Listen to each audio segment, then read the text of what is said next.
good? What's popping? My name is Jordan Chanetta and I will be your sexual and reproductive health and rights bae today on the Naked Truth Show, because that's what we're focusing on here at the Naked Truth Show. So if you're interested in those kinds of topics, join us on this journey and check out any other episodes that came before this one. In today's episode, we're speaking about sexual and reproductive health services for the LGBTQIA+ community. That is something that a lot of people may not be familiar with. You hear LGBTQIA+, what does that mean? So many letters, alphabet community. No, LGBTQIA+ is lesbian, gay, bisexual, transsexual, queer, intersex, asexual, plus meaning that the list goes on, and that's just so that everyone feels included in this community.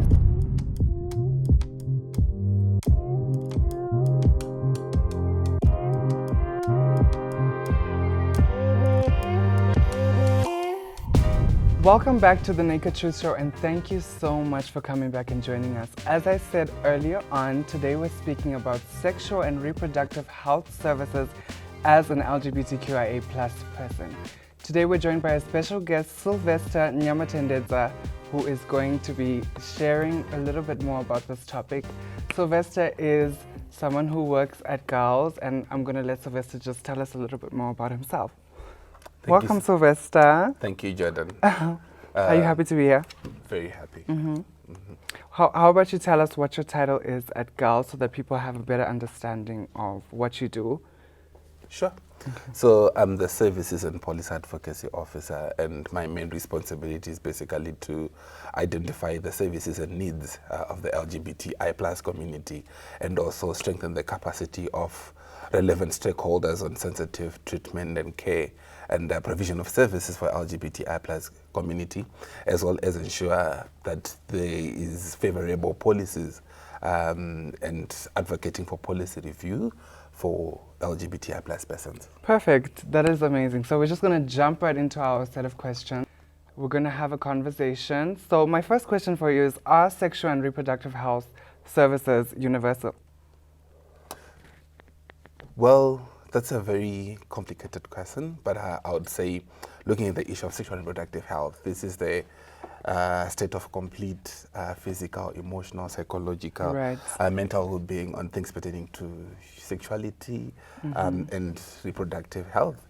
And because you're also talking about human rights, which are also universal, it means that it's something that a person is entitled because they are a being, because they are a human being. So I would say they are universal, but you realize not every person has the same access or has the same privilege or has the same opportunity to exercise those rights. I would say they are universal, but there are challenges that some people would experience in exercising or even accessing those rights and services.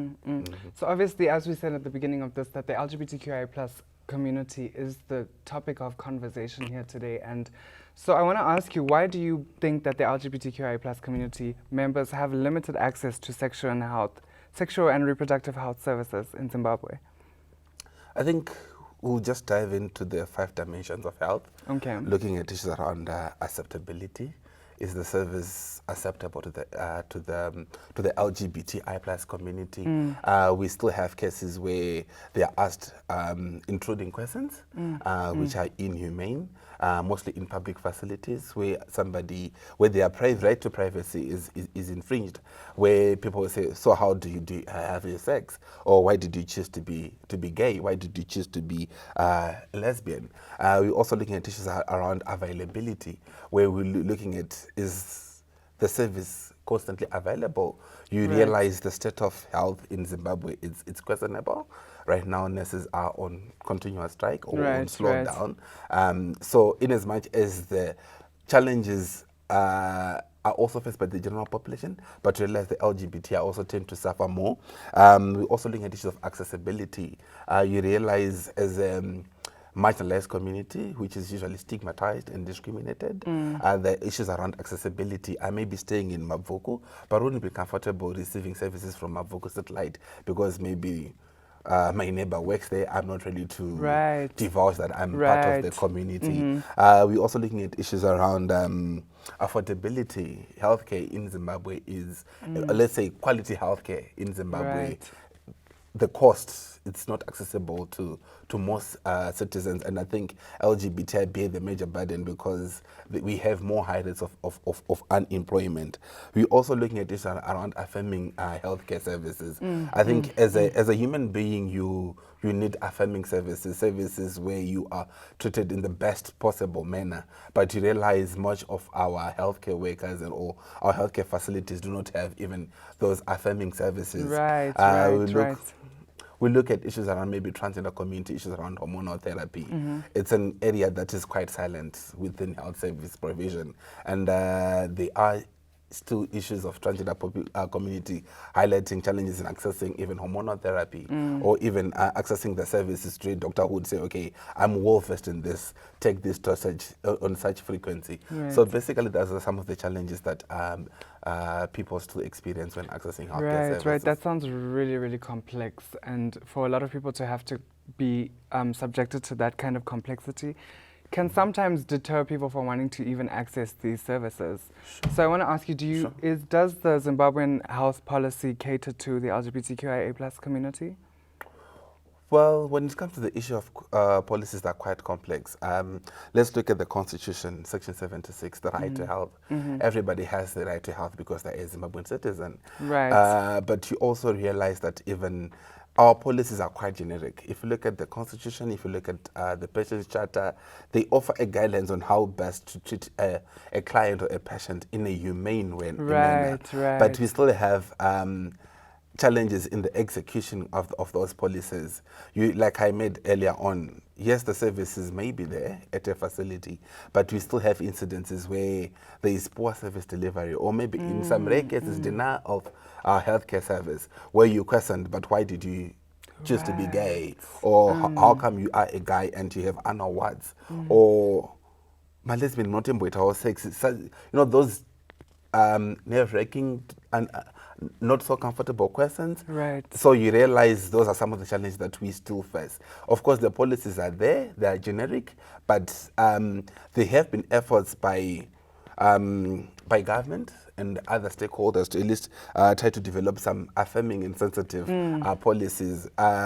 2 years ago, the National AIDS Council developed the KP implementation plan, which was the first document that provided guidance on KP programming. And we look at key populations, looking at usually criminalized and marginalized population who bear the much burden of HIV. This is according to the WHO guidelines. And in Zimbabwe, according to ZINASP, we have the sex workers in their diversity, male, female, transgender. We have the MSM community. We have people who inject drugs, amongst others. And you realize you also have other vulnerable populations. So you realize there has been some sort of steady progress in developing policies that at least try to speak to affirming acceptable, available services. So we have the KP implementation plan, and also Ministry of Health has also developed like a training guide for healthcare workers on key populations in their diversity. But we also realize that key populations is quite broad. And in the Zimbabwean terrain, when you talk of key populations, and the moment you bring sex workers and LGBTI on the same table, sex workers always take the trophy because they are morally acceptable compared to persons of same-sex sexualities. Right. So you realize much focus on KP programming has been biased or skewed towards sex worker provision, and then other groups tend to be left out in the process. That's so interesting that you said that in our policies there is provision for care for all people, health care for all people. And if you think about it, listening to what you're saying that people are being discriminated against based on how they come into the clinic and present themselves. And for me, that sounds a lot like the care aspect of health is really being neglected, and people are just accepting health services without the care aspect. And so maybe we need to dive back into providing care as opposed to just providing health. And then maybe a lot more people can have access to these services. So yeah, I think this is a perfect place for us to take a little break before we come back into the next part of this conversation.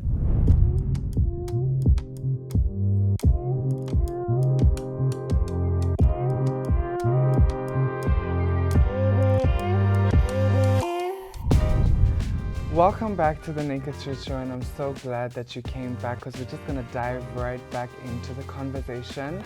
And we were speaking about sexual and reproductive health services as an LGBTQIA+ person. So we're here with Sylvester, and we're going to just go back to a question that I feel is really important, and I think it's an essential one. So why are homosexuals or gays more prone to contracting HIV? Because we're talking about health services, you know. So. There are a number of factors. Mm-hmm. You realize men who have sex with men are 19 times more likely to contract HIV than their heterosexual counterparts. Elsewhere in the world, there is low risk among women who have sex with women, or the lesbian, bisexual, and queer women community. So you realize, we did a study sometime in 2012, which was a SADC prevalence study, which included Zimbabwe. And the HIV prevalence for MSM was 23.5%. The prevalence for WSW was 32.6%.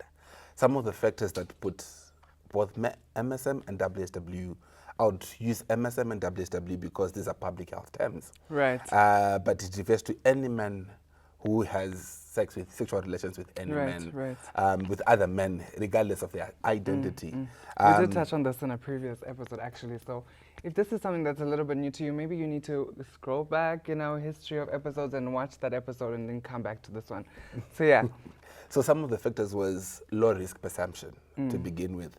You realize if you walk into a health facility, if you're receiving some sort of sex education, nothing is said between men to men or woman to woman sexual contact. So you realize much of the community would say, well, because I had HIVs between a man and a woman, so I'm good. So let's just go barebacking. So there's a lot of low risk perception. What is barebacking? Unprotected sex. Okay. Interesting. There is also issue of the prevailing legal, social, and political environment. Right. You realize issues of same-sex sexuality are criminalized. Actually, same-sex contact is criminalized in Zimbabwe. So most of the community members, they live in fear, they live in the closet, they'll never disclose. So you realize that them accessing services like information, condoms, lubricants, it's impossible for them. They'd rather have HIV than be arrested. Right. You see? There is also... Oh, so you mean same-sex sexual contact, Same-sex. like anal sex, right? All kinds of sex. No, but it's in the criminal code. It speaks about anal sex. It doesn't actually give like a specific. So you realize our law is quite vague. It depends on how you interpret it. Right. If you look at the Sexual Offences Act and how they then define sodomy, they then say any contact deemed by a reasonable person. But you realize contact comes in various forms. But then also, how also do you then measure a reasonable person? So coming back to the issue of high prevalence rates, you realize low risk perception, lack of adequate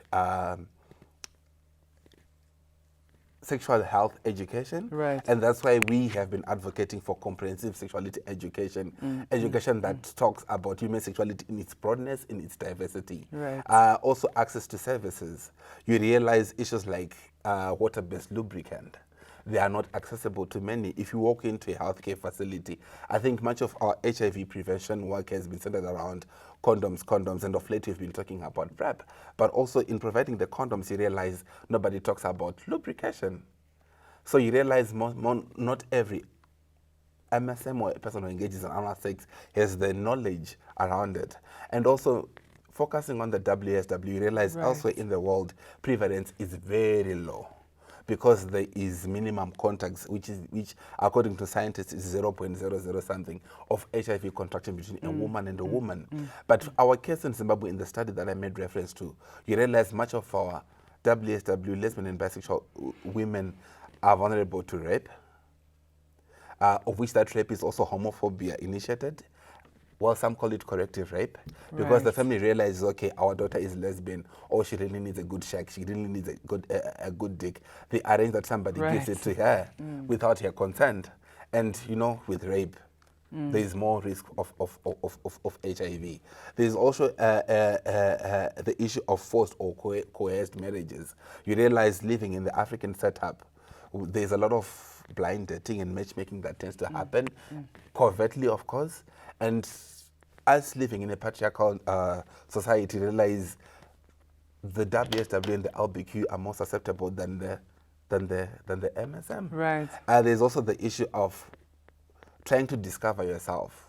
We all didn't wake up and say, oh, I'm gay, I'm lovely, and I'm gay and I love it and I'm fabulous. Right. But you realize in trying to get to know the self, and that's why we've been advocating for comprehensive sexuality education, where you really know, okay, there's so many types of sexual identities, and I could be this, I could be that. Right. But I think for most of us, we had to go through our own experiments and not well knowledged.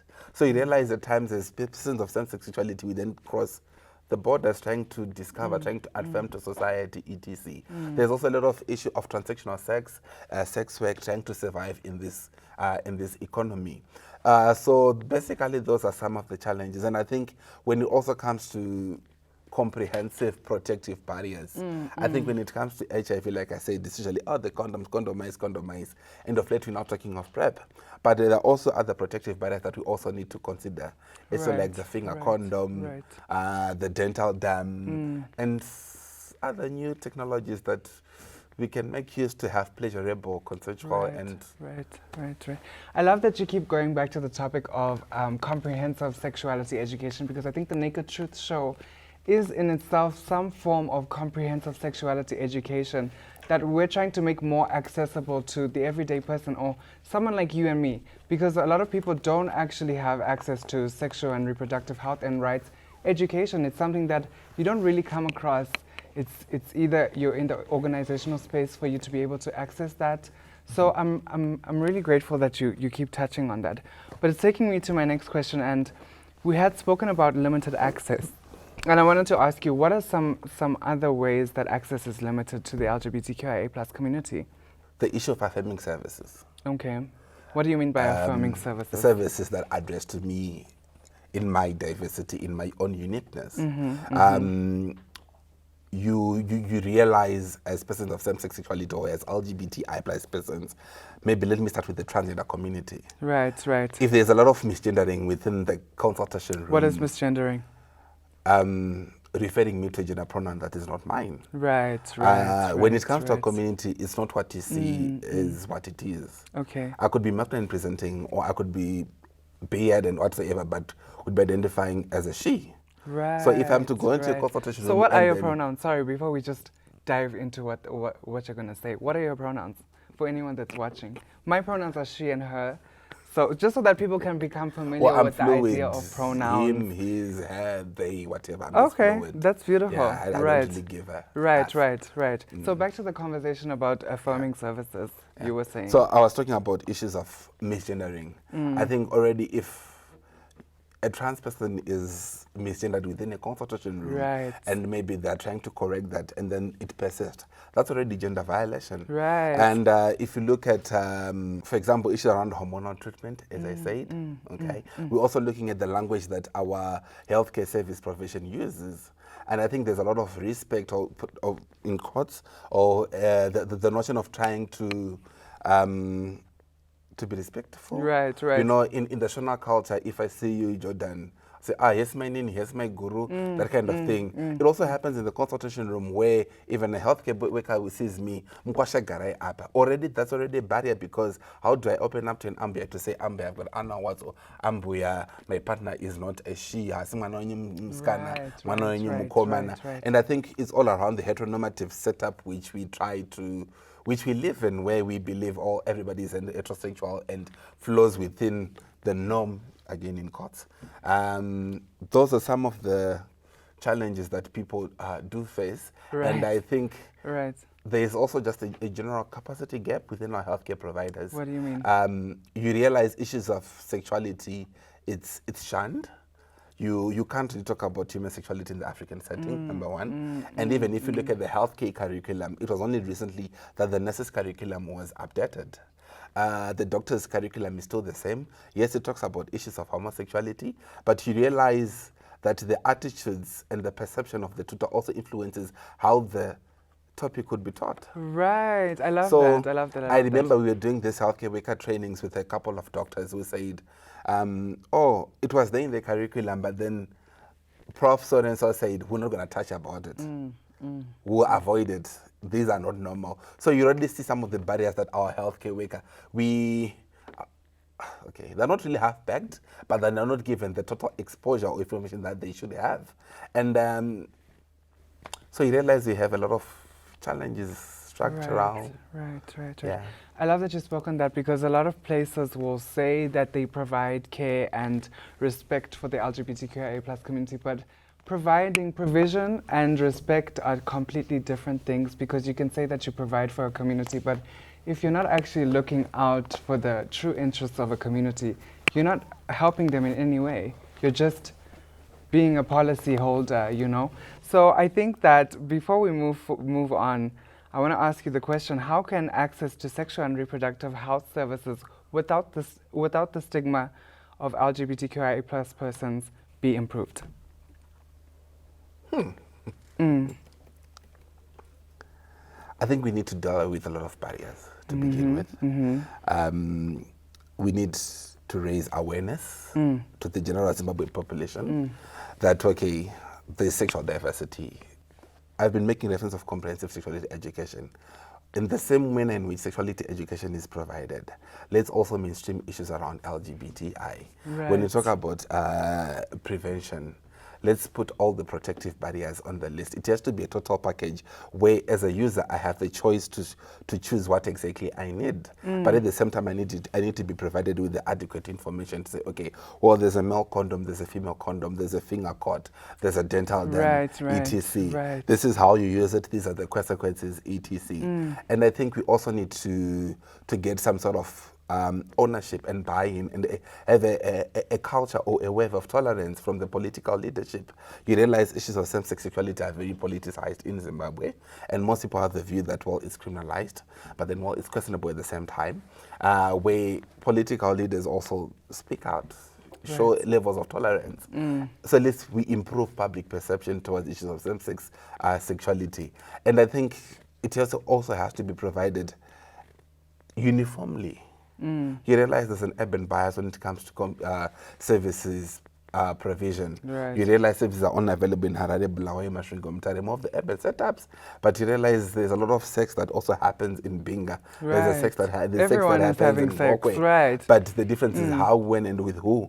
But if we get the same privilege, the same quality of access, then we make sure that everybody has access. And it's not basically about LGBTI alone, but it should be for everyone, including LGBTI persons. Right.